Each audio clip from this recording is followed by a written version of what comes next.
moving on, as mobile smartphone penetration in Kenya and Africa expands, mobile phone manufacturers are building devices that catch the eye to maintain consumer loyalty. In conversation on matters to do with technology, and I'll be speaking about the role of the CTO, and I'm joined live in studio by Harry Hare, who is the CEO for CIO, and he'll be telling us more about trends in the ICT world. Thanks, Harry, for making time. Thanks for having me. Of course, the other time you were here, we weren't able to get to you, but at least today, all is well. Yes. There was breaking news, yeah? I know. And I mean, technology is also associated with that, where we don't know what's happening tomorrow. Everyone is trying to research, everyone is trying to roll out new products in the market. Let's kick off the conversation from what are your thoughts actually on that question we are putting to our viewers today? Has mobile phone penetration led to the lowering of prices for smartphones? What's your view? I think it has, because you see, if you look at just say 3-4 years ago, smartphones were only for a certain class of people. Yeah. Because smartphones were expensive, and you'll have only probably Samsung, Apple, and at some point, HP also had some interesting iPhones. I used to have an iPac, which I used to love at that time. But that has changed, and you're seeing that the entry level of smartphones, the pricing for entry level smartphones has come tremendously low. And you're finding that the so-called feature phones are now almost disappearing. Yeah. Because almost everybody can actually afford a smartphone. Mm-hmm. So I think there's I would argue that it has made those available. Of course, the government also did put a duty, actually VAT, on imported phones. Many foresaw this would have an impact on the markets. I don't know, from where you see it, how did this play out? I think you see, people buy things because of need, and sometimes also usability.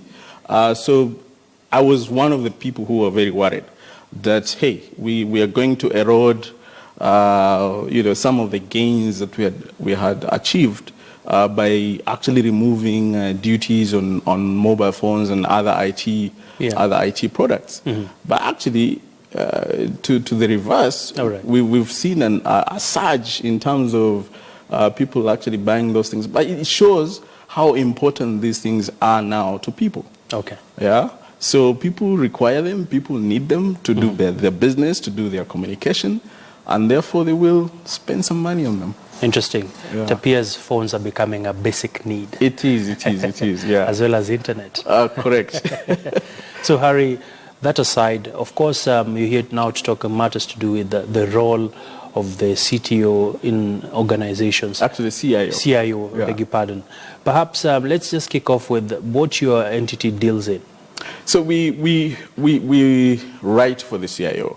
So what we do is we collect information, curate information, and deliver this in different ways to the CIO, mainly to help them decipher the whole space of technology in terms of what is the latest trend, what are the latest technologies that are coming out, how are people using technology to improve on their businesses, how do businesses adopt technology, how do they implement projects within different organizations. So we curate all that information and make it available to CIOs. Right. And this is in different platforms, online, print, and also events. Mm-hmm. Yeah. Of course, for the benefit of our viewers, who is a CIO and what really is their role in a company? The CIO is, we call the CIO is the Chief Information Officer. And normally the easiest way I describe the CIO is, I say is a guy or a girl who has a split mind. One mind speaks tech, and the other mind speaks business. All right. So it's somebody who will be able to stay in both worlds very comfortably. And therefore, when they come into an organization, they are able to look at what the organization is doing and what technology solutions and products are available in the market, then come up with a way in which can advise the company to adopt a technology that will be able to give them what they're looking for in terms of the bottom line for the company. Okay. Yeah. And speaking about the CIOs, a number of companies, the blue chip ones, have considered this position being a critical position to have key resource people in organizations. Yeah. And perhaps if you have data, just share with us, how are we doing as a country in terms of the number of CIOs in the market? Are we seeing a gradual progression where more people are getting on board, or it's just a stagnated kind of curve? No, there's been a major improvement. When I started doing work around the CIO space, we had like five CIOs in the region, in East Africa. That's Kenya, Uganda, Tanzania, and Rwanda. We had only 5 CIOs, or people with a designation CIO. Right now, we are talking not less than 500 CIOs across the region. And these are people who are at a very high level in the business. In some companies, these are guys who actually sit in the board. And that is one of the things that we've been trying to do, to push the recognition of the CIO as a key resource within an organization, similar to the CFO, similar to the chief marketing officer or the chief resource officer. All right. So we were saying, if your business requires to have technology in it, you need to have the CIO in the board. Yeah. Perhaps talk to us about the impact of companies having a CIO from the position of formulation of strategies, ensuring best practice by the company, and also talk to us, what's the future like for CIOs in Africa? I'll just do a backup on that, because if you look at businesses today, look at a media company like yours, everything here is tech, right? Yeah. Everything that you touch, everything that you do is based on the technology. System-based. Yes, it's system-based, it's based on a certain technology, and this cuts across the entire economy.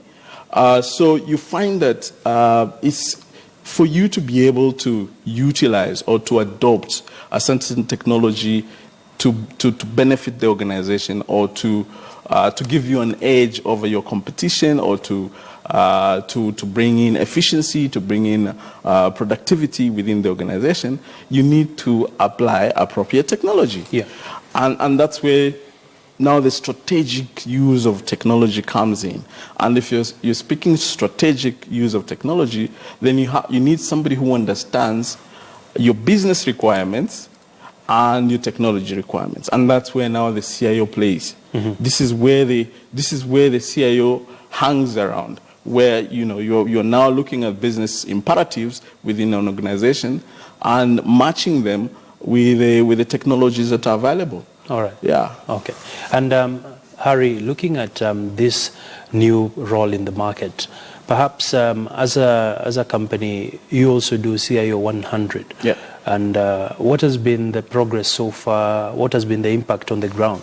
So CIO100, why we actually decided to do CIO100 was to bring in some level of competitiveness among the CIOs. So we do a whole 3-month survey on what organizations, what CIOs are working on, what projects they're carrying. And we look at, okay, so you've decided to take on an ERP project, for instance. What was the pain point? Why were you thinking ERP in the first place? How much did you spend on that ERP? What is your return on investment on that ERP? What were the challenges that you went through while deploying or implementing that ERP? Okay. Then we capture that information, and we have a benchmark process where we look at, we sort of jig it and get the most innovative companies.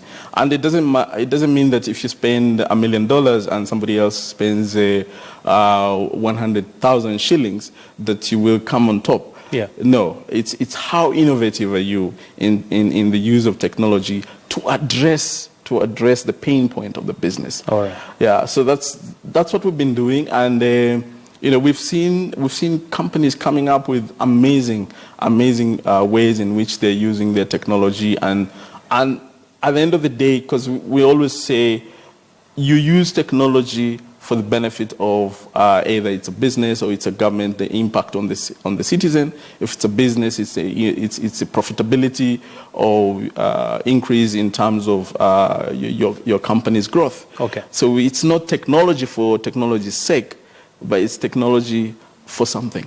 Uh-huh. Yeah. And speaking about technology, draw for us a picture in terms of how has ICT spending been like in the past, let's say, 5 years? Are we seeing increased spending?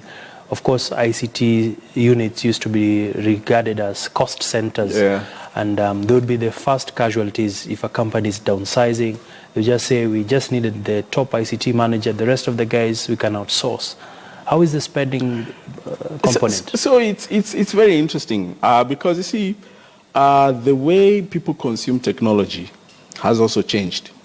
I don't know if you remember, but people used to buy software in discs. Oh yes. And CDs. Mm-hmm. That's long gone. Yeah. And floppy disks. Yes, and floppy disks. So that's long gone. Mm-hmm.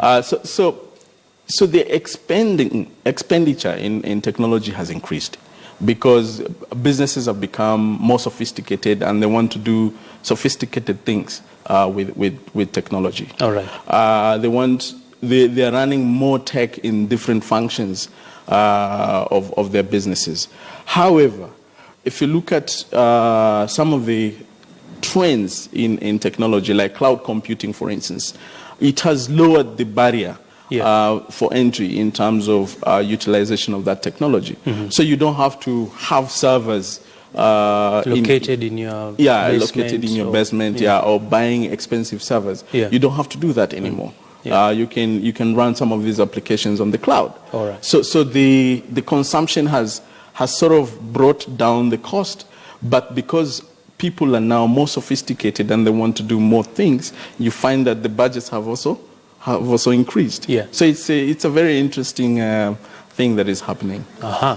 And Harry, as you wrap it up, what's the future like for ICT in Africa now that, like you said, there's a more keen interest in companies going the tech way? Perhaps what would be your closing remarks around the future, as well as what technologies can companies look forward to?